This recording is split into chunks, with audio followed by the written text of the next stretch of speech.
Hello friends, welcome to life in South Africa Tamil channel. இன்றைக்கி இந்த வீடியோவில் எங்கள் வீட்டில் எப்படி ஆஃப்ரிக்கன் கொய்யா பழ மரம் வளர்க்குறோம், அதுக்கப்புறம் அந்த மரத்துலேருந்து பறித்த பழத்துலேருந்து எப்படி ஈஸி அண்ட் ஹெல்த்தியான கொய்யா பழ ஜூஸ் பண்ணலாம் ஒரு சின்ன ட்விஸ்டோட, அதுக்கப்புறம் இன்ட்ரெஸ்டிங்கான புது வகையான ரெசிபி ஸ்பைசி குவா பஞ்ச் எப்படி பண்ணலான்னு வாங்க பார்க்கலாம்.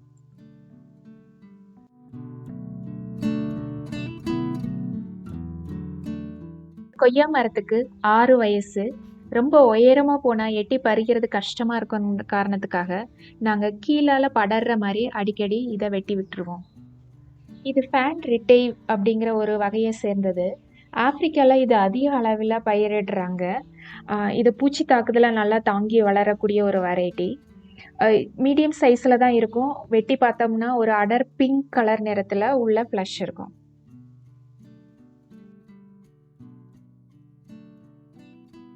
கொய்யா உடம்புக்கு எவ்வளோ நல்லதுன்னு நம்ம எல்லாத்துக்குமே தெரியும். Cholesterol free, sodium free, high fibre, low fat, diabetes இருக்கிறவங்க, குழந்தைங்க, பெரியவங்க யார் வேணாலும் சாப்பிட்லாம். இவங்க தான் கொய்யா மரத்தோட செக்யூரிட்டிஸ். இங்கே தூங்கிட்டு இருக்காரு பாருங்க, அவர் பேர் தான் ஜாக். அவங்களோட ஃப்ரெண்ட்ஸ் டக்கி அண்ட் டாகி. அவங்கள நம்ம டிஸ்டர்ப் பண்ண வேண்டாம். நம்ம கொய்யா பழம் பொறிச்சிட்டு நம்ம கிளம்பலாம்.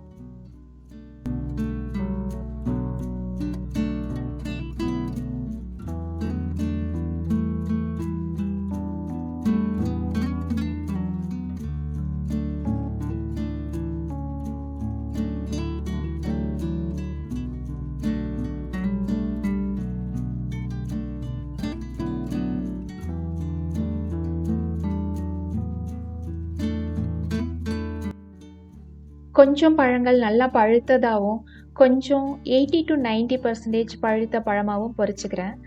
ஜூஸ்க்கு நல்லா பழுத்த பழம் ரொம்ப டேஸ்டியாக இருக்கும், நல்லா இனிப்பாகவும் இருக்கும். ஆனால் ஸ்பைசி குவா பஞ்சுக்கு ஒரு 80 to 90% பழுத்த பழம் தான் நல்லாயிருக்கும்.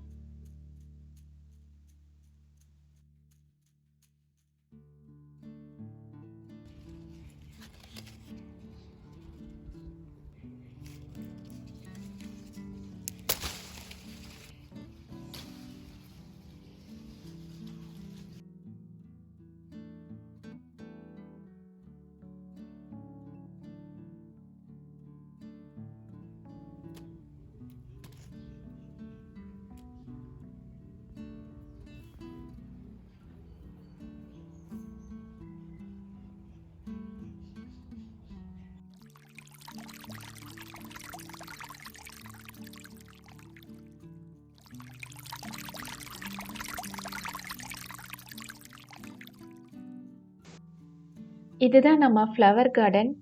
இப்போ அடிக்கடி மழை பெய்யறதுனால பூத்து குலுங்கிட்டு இருக்குது. இதை பற்றி ஒரு டீட்டெயில் வீடியோ வேணும்னா கமெண்ட் பாக்ஸில் சொல்லுங்கள்.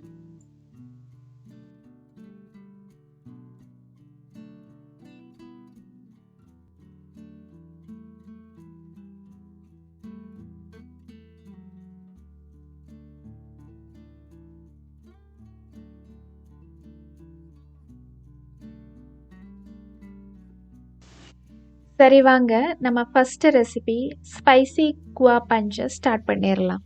அதுக்கு நான் 2லிருந்து 3 கொய்யாப்பழம் எடுத்துக்கிறேன். அதை மீடியம் சைஸாக வெட்டிக்கலாம்.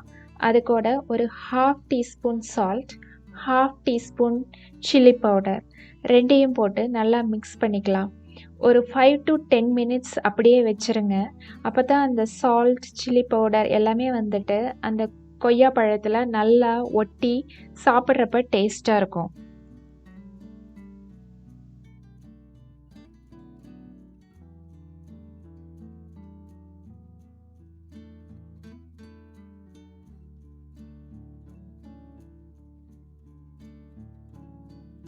அடுத்து நம்ம ரெசிபி கொய்யாப்பழ ஜூஸ் எப்படி பண்ணுறதுன்னு பார்க்கலாம்.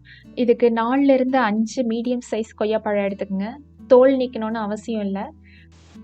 கட் பண்ண கொய்யாப்பழத்தை பிளெண்டரில் போட்டுட்டு அது கூட 4 இல்லைன்னா 5 புதினா இலைகளை சேர்த்துக்கலாம். இதுக்கு சேர்த்துக்கணும்னு அவசியம் இல்லை, ஆனால் சேர்த்துனா அந்த ஒரு ஃப்ரெஷ் ஃப்ளேவர் நம்மளுக்கு கிடைக்கும்.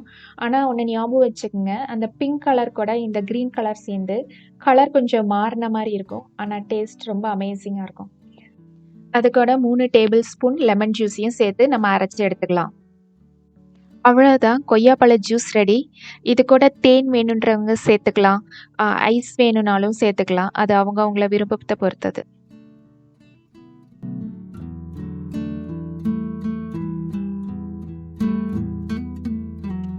அவ்வளோதான், நம்ம 2 சுவையான ரெசிபியும் ரெடி ஆயிருச்சு.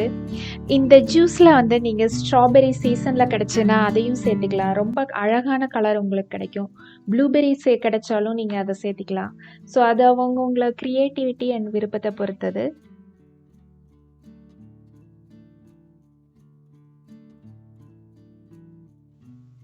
இந்த ஜூஸை குடிச்சிக்கிட்டே ஸ்பைசி குவாவையும் என்ஜாய் பண்ணிக்கிட்டு என்னோடய ஃபேவரட் மூவி பார்க்க போகிறேன்.